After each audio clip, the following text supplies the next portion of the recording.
not only do they want to put gender identity and the included gender expression in the definition, but they also basically want to run roughshod over all the sex-based exceptions that are in the Human Rights Act.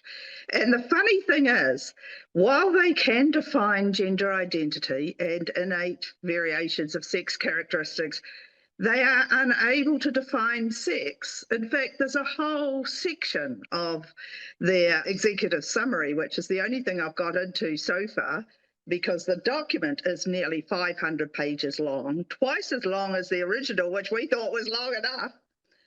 And so one of the reasons why they think that sex can't really be defined is because you can't rely on any legal document anymore. Well, wonder why that is. Mm-hmm.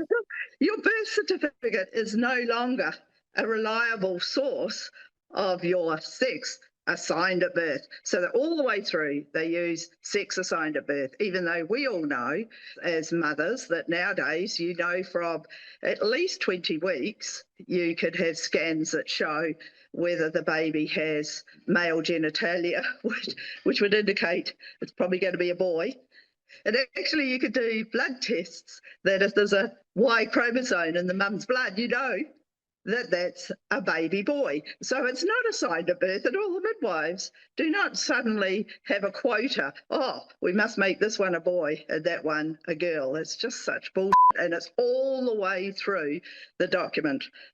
Plus, they talk about cisgender, which I always thought was a bit hilarious once I found out what cis was.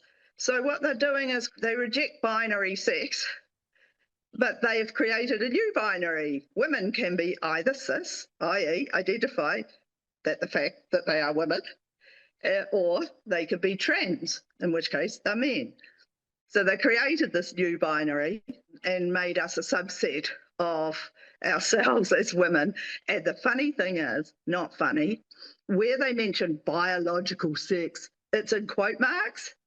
But all the way through the document, gender identity, variations of sex character, none of that's in quote marks. That's normal, that's acceptable, that's definable.